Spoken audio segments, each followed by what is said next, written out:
आज मैं आप लोगों को कुछ हकीकत बताने जा रहा हूँ जो बक्सर जिला के एक गांव में हुआ था। वहां पर एक परिवार था जिसमें रौनक नाम का लड़का अपने माँ बाप एवं भाई बहन के साथ रहता था। रौनक 20 साल का जब हो गए तो उसको देखने के लिए लड़की वाले आने लगे। कुछ दिन बीत गए, तभी रौनक को एक लड़की की फोटो अच्छी लगी।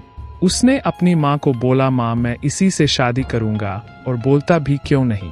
हर लड़के की ख्वाहिश होती है कि उसकी औरत सुंदर और संस्कारी हो ताकि किसी के सामने ले जाने से उसका मान भी बढ़े। उसकी माँ ने बोला, ठीक है बेटा, तुम्हारी शादी इसी से करवाऊंगी, और लड़की के पिता को हाँ बोल दिए। कुछ दिन बाद उसकी शादी का दिन आ गए। वह बहुत खुश था क्योंकि उसकी हल्दी मेहंदी और संगीत से घर में खुशी छाई हुई थी। सारे मेहमान से उसका घर भर गया था। वह मन ही मन सोच रहा था कि मैं अपनी औरत को बाहर घुमाने ले जाऊंगा और दोस्तों के साथ खूब बातें भी करूंगा कि देखो मेरी औरत लाखों में एक है। मन ही मन लड्डू फूट रहे थे और उस दिन उसका इंतजार भी खत्म हो गए क्योंकि उस दिन उसकी शादी जो हो रही थी। गांव वाले भी धूमधाम से बारात लेकर लड़की के घर पहुंचे और दोनों की शादी भी होगा। जब सुबह विदाई हुई तो उस समय लड़की को डोली में अकेले ही ससुराल लाया जाता था। 4 कहार डोली को उठाते उठाते थक गए थे। वह बेचारे सोचे कि कहीं पेट दिखा तो डोली उसके नीचे रख देंगे तो थोड़ी देर आराम करके फिर आगे बढ़ेंगे, और आम का पेड़ तभी दिख गए। वह लोग डोली को रखकर पानी पीने लगे और बोले कि बहू अगर आपको भी प्यास लगी हो तो पानी पी लो। बहू ने कुछ नहीं बोला और चारों की थोड़ी सी आंख लग गई। तभी उस पेड़ की चुड़ैल नीचे उतरी और दुल्हन को मारकर उसके अंदर आ गई और डोली में बैठ गई क्योंकि दोपहर का समय था। थोड़ी देर बाद वह अपने ससुराल आ गया। लोकचार होने के बाद जब रात हुई तो रौनक अपने कमरे में गए।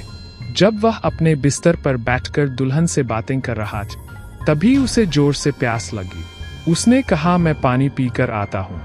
दुल्हन ने बोला, आप बैठो मैं पानी दे रही हूँ।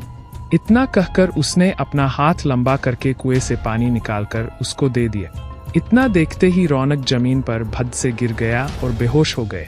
थोड़ी देर बाद जब उसे होश आया उसने अपने सामने घूंघट में छुपी चुड़ैल को देख लिया और भागने की कोशिश करने लगा। तभी उस चुड़ैल ने बोला, आप भागो मत, मैं आपको मारूंगी नहीं और अब मैं आपके साथ रहूंगी भी नहीं। नहीं तो आप जीवित नहीं रहोगे क्योंकि आपने हमारा चेहरा देख लिया, लेकिन यह गांव हमारी ही निगरानी में हमेशा रहेगा क्योंकि यह मेरा ससुराल है। और मैं आपको एक बात बताती हूँ जो आप अपने गांव वालों को बता देना कि जिस घर का चूल्हा उत्तर दिशा में होगा वह सब अपने घर का चूल्हा दक्षिण दिशा में कर तो उनके घर में हमेशा बरकत बनी रहेगी। इतना कहकर वह गायब हो गई। शास्त्रों के हिसाब से माना जाता है कि दक्षिण में अक्सर भूत प्रेत निवास करते हैं, लेकिन ऐसा करने से आज भी उस गांव में कभी भूखमरी या फिर कोई बीमारी जल्दी नहीं आती। वहां पर सब हंसी खुशी रहते हैं।